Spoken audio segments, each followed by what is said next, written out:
A'udzubillahi minasyaitonirrajim. Bismillahirrahmanirrahim.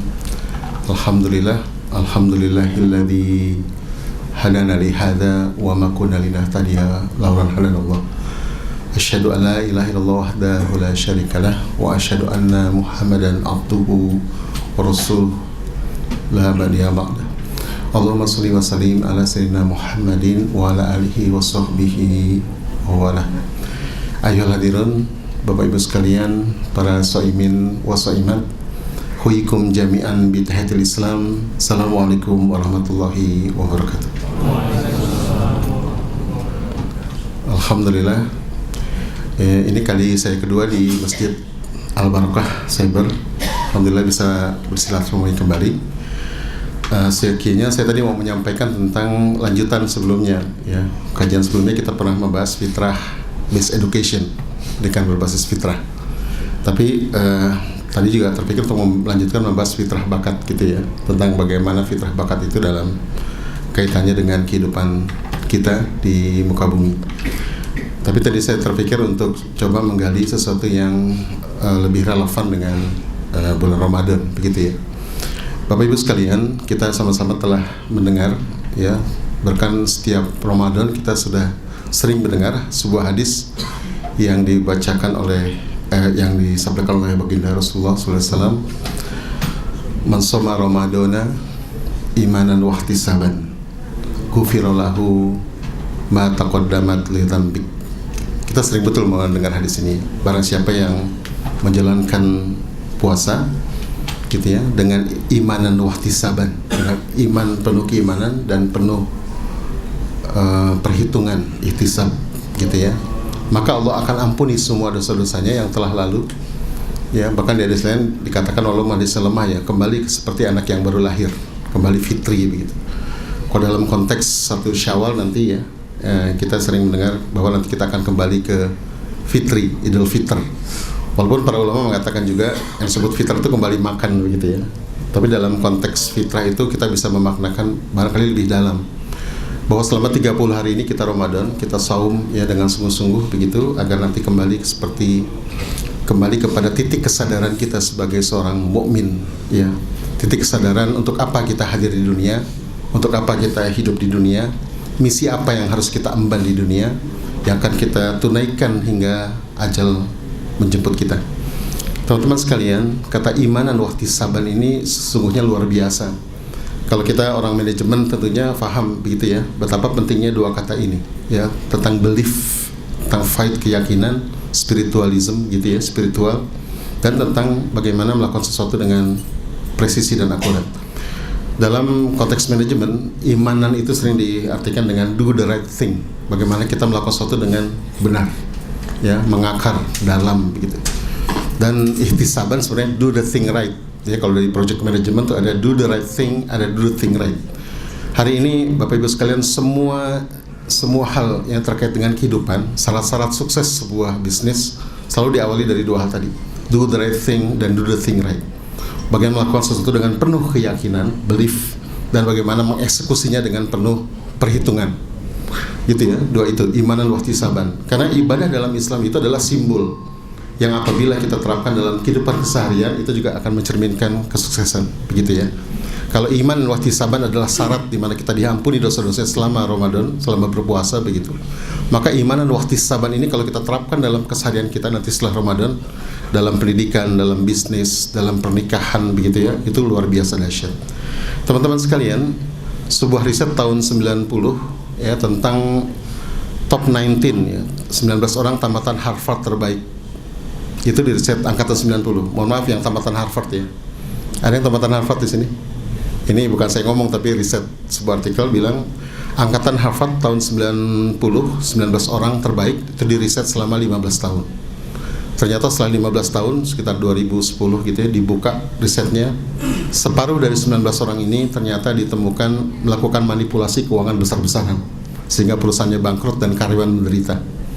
Separuh dari sisanya, seperempatnya begitu, itu menyebabkan alam rusak karena eksploitasi hutan besar-besaran dan alam, gitu ya. Seperempatnya lagi ternyata ditemukan bunuh diri. Jadi ternyata dunia tercengang bahwa orang-orang hebat dari perguruan tinggi hebat ternyata tidak membuat peradaban menjadi lebih baik, membuat peradaban jadi semakin terpuruk. Itulah kemudian hari ini ya, di Barat itu ada gerakan-gerakan yang ingin mengembalikan ini semua. Ya, mereka nyebutnya gerakannya mindfulness, meaningfulness begitu ya. Gerakan kembali kepada ke spiritual. Karena mereka sudah kelimpahan, sudah kaya betul gitu ya, secara materi begitu. Dan mereka sadar materi ini menjerumuskan.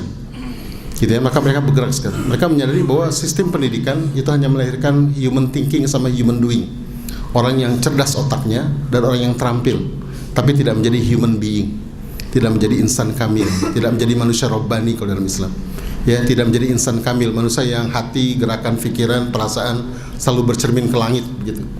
Makanya kalau teman-teman baca begitu ya, di Barat ada gerakan itu sejak 5-10 tahun terakhir. Sementara di Barat kembali kepada keyakinan begitu ya, sementara di Timur kita kebalikan. Ya, di Barat, di Timur, negeri-negeri Islam, kaum muslimin, negara berkembang, kita sudah punya Islam dengan segala sesuatu yang lengkap gitu ya. Kita sudah punya keimanan yang dahsyat begitu. Tapi kita banyak di antara kita gagal membawa keimanan kita ke dalam kehidupan sehari-hari. Hari ini terjadi perbedaan mendasar antara beragama dengan berakidah. Seolah-olah berakidah itu, kalau orang sudah beragama dianggap sudah berakidah begitu. Teman saya belum lama bertemu dengan sahabat lamanya, itu bicara tentang kebangkitan Islam, pakai jubah, pakai topi sarban begitu ya, bicara kebangkitan Islam seharian. Teman lama. 2 minggu kemudian teman saya baca koran dan melihat di koran ternyata orang ini ditangkap di Filipina karena pengedar narkoba. Ternyata bisa hari ini beragama tapi tidak berakidah. Kita gagal membawa agama kita, keyakinan kita ke dalam kehidupan kita sehari-hari, ke dalam bisnis, ya, ke dalam pernikahan bahkan, gitu ya. Saya sering menjumpai, saya 5 tahun ini keliling Indonesia, bertemu dengan keluarga-keluarga muda untuk membawakan seminar-seminar parenting begitu ya. Dan saya sering menemukan orang-orang yang beragama ternyata banyak berbuat kerusakan di rumahnya. Ya, kasus-kasus KDRT terjadi di keluarga ustadz misalnya. Itu menyedihkan bagi saya gitu ya. Belum lama saya bertemu di Bali, diundang Ustadz Adian, Dr. Adian Husaini untuk menghadiri kajian para penggemar ilmu begitu. Ada seorang profesor dari Malaysia didatangkan. Itu kebanyakan yang hadir mudir-mudir dari pesantren, para direktur-direktur dari pesantren. Keluhan mereka hampir sama. Keluhannya adalah apa? Santri-santri mereka kalau libur itu dari pesantren, dari pondok, itu libur syariah. Apa maksudnya libur syariah? Anak-anak yang di pondok yang sholatnya tepat waktu, sholat malamnya tepat waktu, murojaahnya tepat waktu. Kalau liburan itu sama sekali meninggalkan itu semua. Barangkali teman-teman sekalian, Bapak Ibu sekalian boleh menoleh ke kiri dan ke kanan. Kita saksikan ada kesenjangan itu ya, di tubuh umat ini. Di masjid aja paling dekat di tempat kita misalnya, TPA itu penuh ya, sepakat ya. Bapak-bapak tua itu, bapak-bapak orang tua penuh. Tapi anak remaja kosong. Ya, ada yang sesuatu yang kita gagal mendeliver keyakinan dalam kehidupan keseharian. Seorang ibu menangis bertemu saya, bilang, "Ustadz, anak saya 19 tahun. Anak saya sekarang udah aliyah kelas 2 dari pondok." Saya bukan merendahkan pondok tidak ya, tapi kita ingin mencoba mereview gitu ya, apa yang salah dari umat ini. Ibu ini menangis, dia bilang, "Anak saya kelas 2 aliyah itu hafal 19 juz. Tapi kalau pulang ke rumah itu libur syariah." Jadi 1 bulan libur itu main game sebulan penuh. Nggak ada yang bisa melarang dia. Jadi apa yang salah gitu ya dari tubuh umat ini? Kita tahun 90 ya, tahun 90 itu di Indonesia, kita waktu itu sedang, saya waktu itu masih kuliah ya. Saya kuliah di UI waktu itu. Umat ini sedang bangkit waktu itu, tahun 90-an. Kita ramai berbicara tentang bagaimana melahirkan Pak Habibie. Ya, dalam benak kita akan melahirkan generasi yang berhati Mekah, berotak Jerman. Lalu kemudian muncul jadi konsep imtak dan iptek, pernah dengar ya? Imtak dan iptek, melahirkan ulil albab, orang-orang yang seimbang antara ilmu agama dengan ilmu akhirat. That's fine, itu bagus begitu ya. Tapi kemudian itu berkembang menjadi sistem persekolahan di mana anak-anak kita dijejalkan ilmu agama sama ilmu umum, ya, tanpa ruh yang tumbuh dengan baik, ruhnya nggak dibina.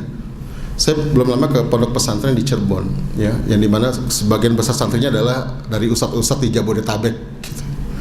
Itu mereka bercerita, anak-anak di sana itu yang hafiz Quran begitu ya, itu tamat dari sana jarang sekali yang ingin berprofesi menjadi ulama Quran atau menjadi pakar Al-Quran gitu ya. Rata-rata tamat dari sana ingin masuknya ke ITB, ke UGM begitu. Salah nggak? Nggak salah gitu ya. Tapi harusnya ada sebagian orang gitu ya yang ingin jadi ulama Al-Quran. Sebagian lagi yang masuk perguruan tinggi negeri gitu ya. Mereka berpikir gimana setelah jadi PTN kemudian bisa bekerja di perusahaan besar ya, dengan gaji besar, begitu. Itu tergambar dari sebuah status seorang ibu di Facebook. Seorang ibu bikin status begini, statusnya, alhamdulillah anak saya yang hafiz Quran sekarang sudah tamat dari ITB, mohon doanya agar segera diterima bekerja. Jamaah sekalian, ada yang aneh gak dengan status itu? Kita akan lebih indah mendengar apabila begini, alhamdulillah anak saya yang hafiz Quran sudah tamat ITB, mohon doanya sekarang sedang merintis dakwah di Papua atau di Wamena dengan membangun energi terbarukan. Dahsyat kan? Atau sedang merintis dakwah di Sulawesi Utara, ya, untuk mencerdaskan anak-anak di perbatasan misalnya dengan pembudayaan hutan misalnya begitu. Kita lebih bahagia mendengar itu. Kenapa demikian? Karena kita gagal tadi. Kita gagal membawa keyakinan kita ke dalam kehidupan, ke dalam pernikahan, ke dalam bisnis, bahkan mohon maaf ya, ke dalam lembaga zakat sekalipun. Lembaga-lembaga zakat yang ada sekarang itu banyak dikritik ya, karena mereka berkembang lebih kepada konglomerasi ya, daripada berkembang sebagai sebuah lembaga yang betul-betul membangun perekonomian umat. Begitu.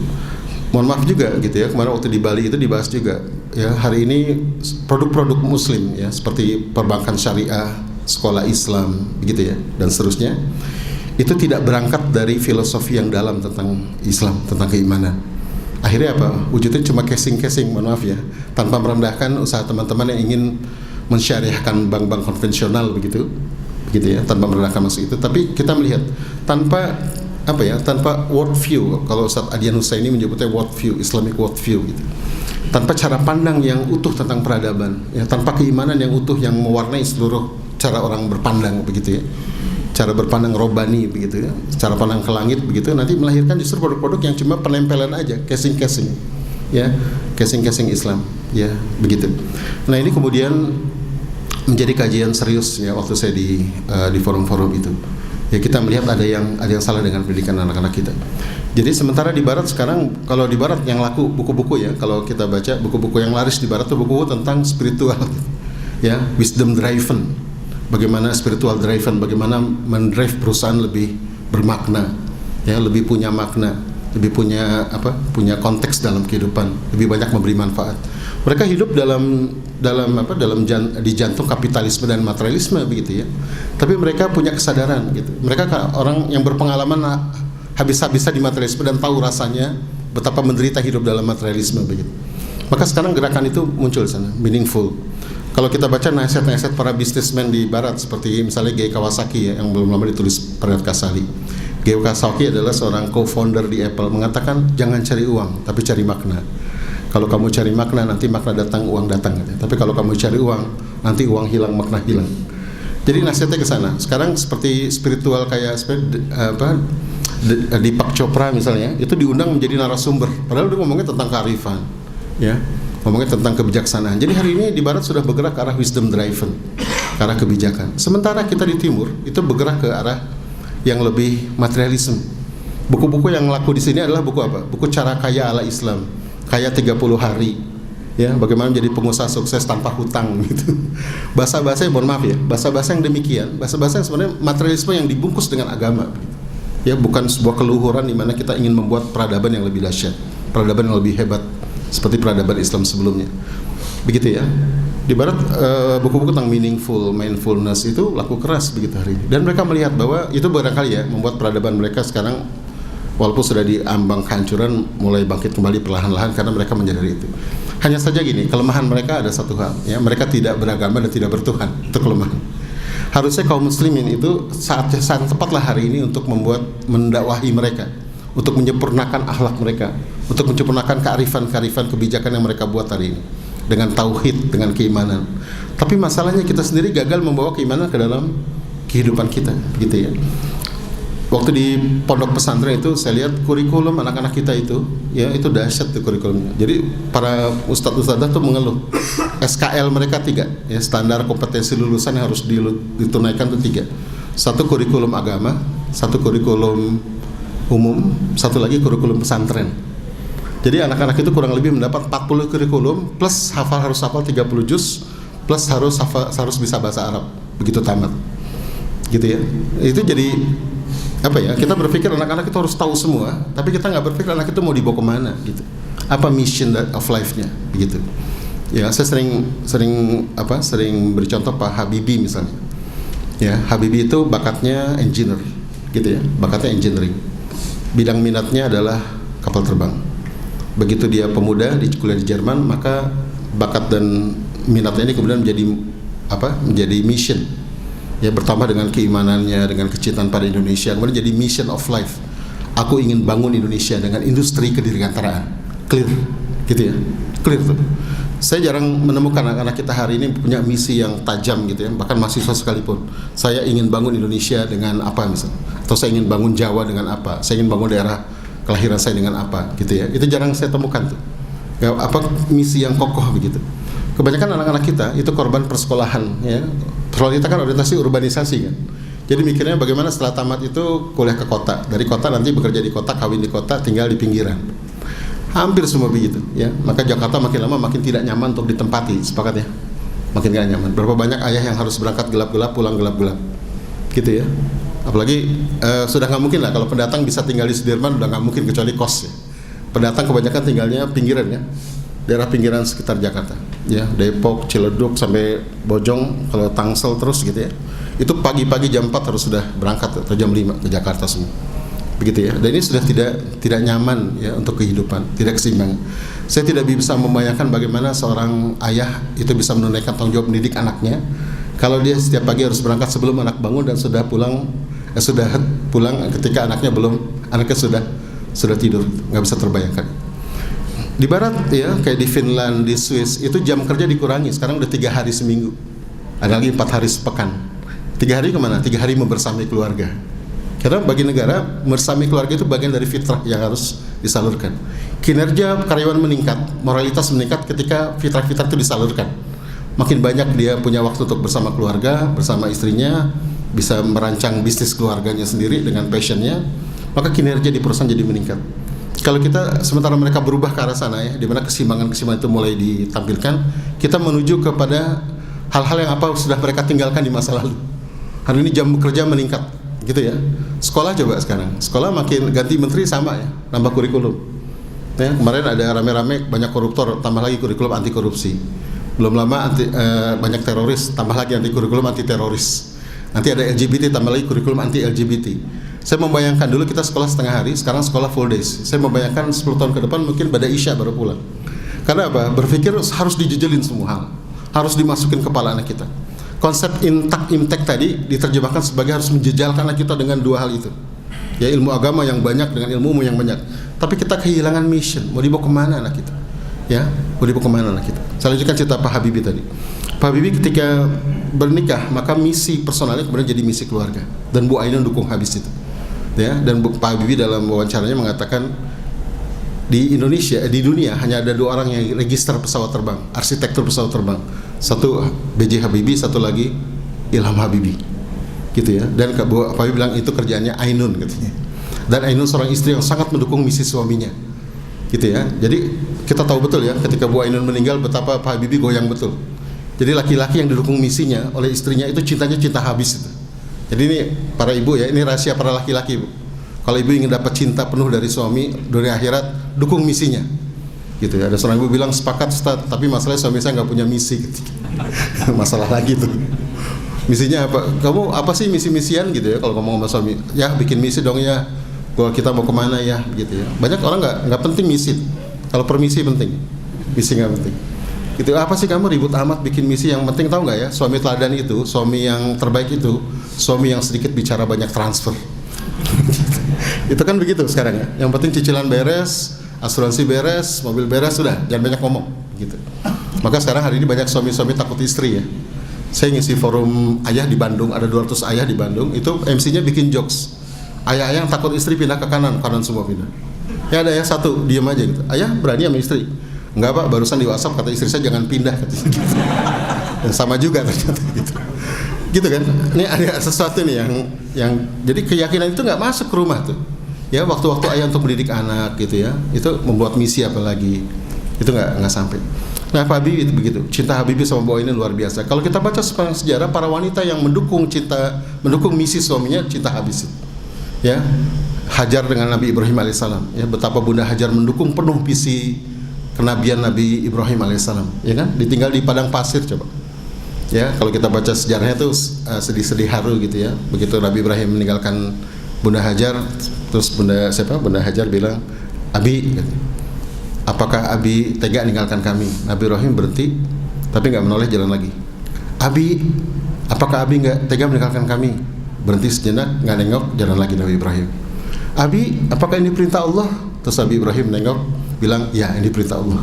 Lalu Bunda Hajar bilang, kalau begitu berangkatlah, Allah akan jaga kami. Begitu dahsyatnya dukungan istri kepada misi suaminya, maka cinta Ibrahim kepada Bunda Hajar itu diabadikan jadi doa kalau pernikahan. Allahumma alif bainahuma kama alafta baina Ibrahima wa Hajar. Begitu cinta dahsyatnya cinta Hajar itu. Dukung. Belum lagi Khadijah, kita baca ya, Khadijah radhiyallahu anha dengan Rasulullah sallallahu alaihi wasallam. Ya, betapa dukungan Khadijah itu kepada Rasulullah dahsyat.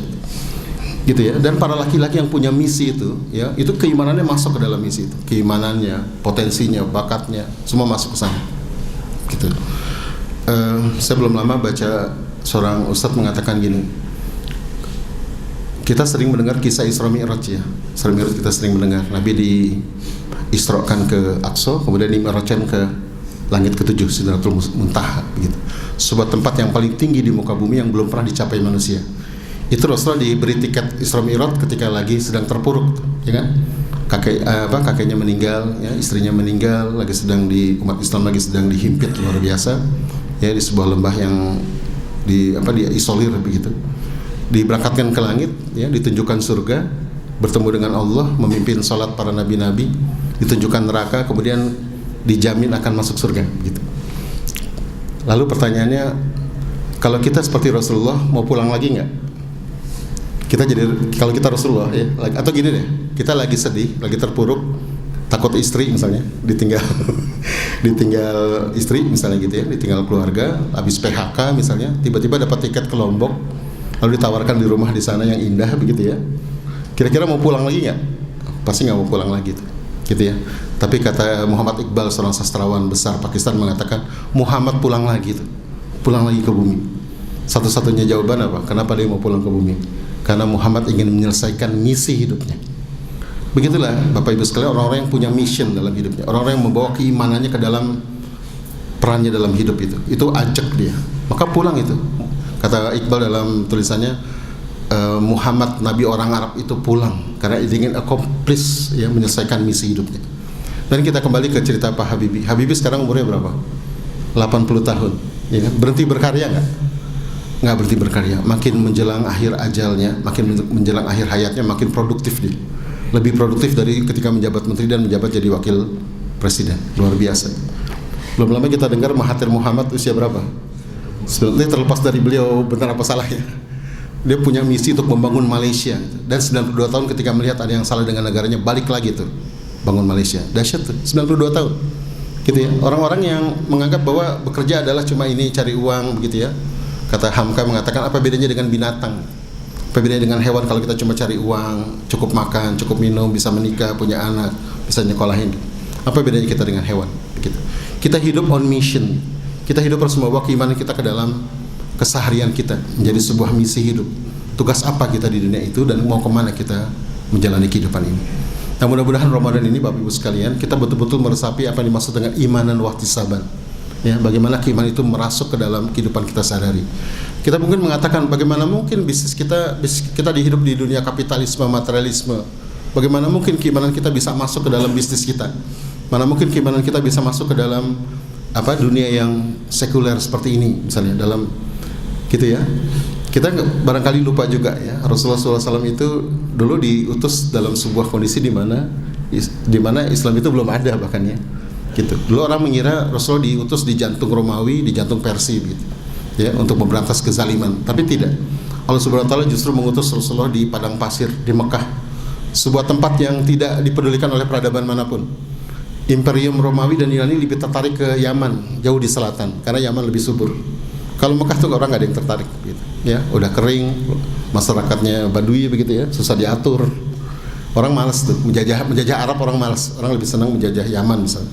Waktu Rasulullah lahir itu kan tahun gajah disebut ya, karena Mekah sedang diserang oleh Abraha, oleh pasukan gajah dari Abraha ya, dari Yaman. Itu adalah ketika Yaman dikuasai oleh Imperium Persia. Begitu. Nah begitu. Jadi Bapak Ibu sekalian, kita jangan menyalah-nyalahkan situasi, ya, jangan menyalah-nyalahkan keadaan zaman. Kita harus tampil, ya, karena kita hadir di muka bumi ini dengan membawa tugas. Bagaimana keimanan kita, akidah kita masuk ke dalam diri kita. Ini termasuk anak-anak kita. Jangan sampai anak-anak kita cuma jali ilmu agama sama ilmu umum tapi tidak jelas mau kemana. Gitu. Hari ini dikeluhkan gitu. Banyak hafiz Quran tapi nggak berminat jadi ulama Quran. Bahkan lebih serem lagi, di Indonesia ada 600 orang doktor tafsir tapi tidak berniat bikin tafsir. Gitu, itu menyedihkan kan gitu ya. Saya bukan menjelekkan itu, tapi menyedihkan. Kenapa? Barangkali mereka hanya berpikir bahwa belajar ilmu tafsir ya udah untuk mengajar kembali misalnya gitu. Ya, Indonesia merdeka sudah berapa tahun dan kita hanya punya 2 tafsir kan dengan sekian juta orang. Tafsir Hamka dan tafsirnya siapa lagi? Satu lagi Quraisyab, ya, coba punya 2 tafsir itu sepanjang kita merdeka. Harusnya kita lebih dahsyat dari masa-masa sebelumnya, begitu. Nah, mungkin demikian Bapak Ibu sekalian yang bisa saya sampaikan. Jadi saya ingin mengingatkan kembali bahwa Ramadan kita ini adalah saat-saat kita melatih imanan wahtisaban. Bagaimana iman itu kemudian masuk menjadi misi kita. Dan nanti 10 hari terakhir kita akan bertemu dengan malam Lailatul Qadar, malam yang lebih baik daripada 1000 bulan. Kalau diterjemah itu 82 tahun. Kata seorang ustadz, 82 tahun adalah rata-rata masa usia manusia terpanjang. Kalau kita bisa menemukan titik kesadaran kenapa kita hadir di muka bumi, ya, di hari-hari terakhir Ramadan, insya Allah kita akan mendapatkan 1000 bulan, mendapatkan makna hidup kita lebih dalam. Orang-orang yang punya makna dalam hidup, orang-orang yang punya misi dalam hidup, orang-orang yang bisa membawa keyakinannya ke dalam kesehariannya, itulah orang-orang yang abadi dia. Ya, orang yang abadi dalam kehidupannya. Baik Allah wafatkan maupun Allah wafatkan, Allah masih hidupkan. Dan hari-hari akhir kita nanti kelak ada hari-hari pacuan kita menuju surga. Hari-hari di mana kita memacu amal-amal kita karena misi kita itu ajak. Tapi kalau sampai hari ini kita nggak jelas misi kita kemana, kita mau dibawa kemana, gitu ya, dan kita nggak bisa membawa keyakinan itu menjadi sebuah realita dalam kehidupan. Kalau agama cuma dibawa menjadi sebagai siraman rohani, begitu ya, kajian-kajian zuhur untuk menghilangkan penat, begitu ya, khutbah Jumat untuk menghilangkan keletihan dalam bekerja, menghilangkan stres, nonton Ustadz Abdul Somad untuk pengen lucunya doang, misalnya begitu ya, itu nanti tidak akan jadi guidance agama ini, ya, karena agama ini kan al-huda. Al-huda itu hanya terjadi pada orang-orang yang punya jalan, gitu ya. Orang-orang yang tidak punya jalan dalam hidup, maka petunjuk hidup itu tidak akan bermanfaat banyak kecuali hanya siraman. Jangan sampai kita seperti keledai yang membawa kitab-kitab tapi nggak tahu mau dibawa kemana hidup kita, nggak mau dibawa kemana jalan kita, karena kita nggak punya jalan. Oleh karena itu Bapak Ibu sekalian, dalam satu hari kita sholat, ya, 17 rakaat, kita minta ihdina syiratal mustaqim. Ya Allah, tunjukkanlah aku jalan, bukan tunjukkanlah aku cara yang lurus, tapi jalan yang lurus. Mustaqim artinya selalu berkiblat ke langit, gitu ya. Mengorientasikan seluruh kehidupannya ke langit, dalam bisnis, dalam pernikahan, dalam pendidikan, dalam mengajarkan anak, apapun gitu, berkaca selalu ke langit. Orang menyebutnya dai robbani, gitu ya, menyeru kebaikan dan selalu berkaca ke langit, atau disebut insan kamil. Baik, terima kasih Bapak Ibu sekalian. Mudah-mudahan khutbah ini bisa, atau kajian ini bisa bermanfaat, bisa menyadarkan kita kembali. Jangan sia-siakan Ramadan kita. Jangan cuma tumpuk Ramadan kita dengan jumlah bacaan yang banyak, ya, tapi sadarkan kembali kita bahwa Ramadan ini adalah kita kembali kepada titik, ya, titik kesadaran kembali untuk menemukan find your way, siapa diri kita. Seorang filosof abad ke-1 mengatakan, if I'm not for me, who will be me? Kalau saya bukan untuk saya, lalu siapa akan menjadi saya? If I'm for me, kalau saya untuk saya, who am I? Kalau gitu siapa saya? Temukan diri kita segera. If not now, when? Kalau nggak sekarang, kapan? Alhaqqu min rabbikum, jazakumullah. Assalamualaikum warahmatullahi wabarakatuh.